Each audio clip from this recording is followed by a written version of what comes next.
Really a lot to unpack here, and we're going to do that with Bloomberg Technology co-host Caroline Hyde, because whether it is in reality a competitive threat or just in philosophy, I am wondering what this means for Apple, where you have the president here saying all of these phones will be made in America, and we know he wants somebody else to do that too. Well, we should make clear, these are two different threads, right? There's a mobile phone service on the networks, and then there's the actual piece of hardware. I didn't mention that. Phone. That's the T1 gold phone, which right? you can put $100 down on and buy it for $499 eventually, and it's meant to come to you in sometime in September.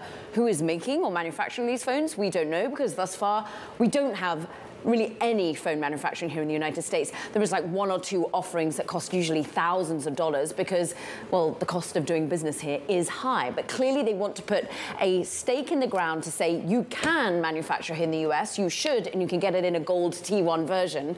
But also, as you say, this is about offering for, what is it, $47.45 per month, across the United States, of application of phones being able to use the underlying infrastructure of T-Mobile, of AT&T, of Verizon. But this is what we call like these mobile virtual operating networks.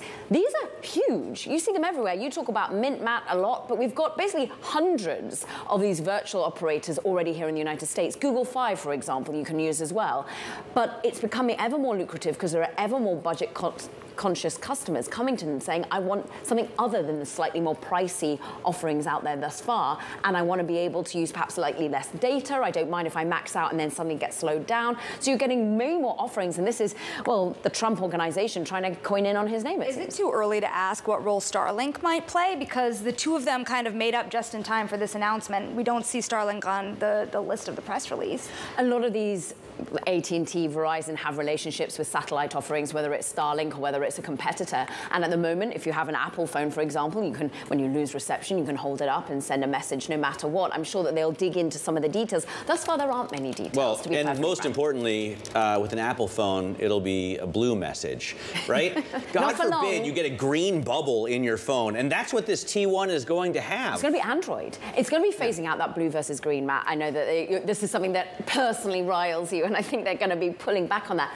But you're right, they are offering Android, and I think actually that's the real competitive threat here. Look, an iPhone SE is about the similar price point, but really this is going after a Pixel 8a. This is a lower price $499 phone.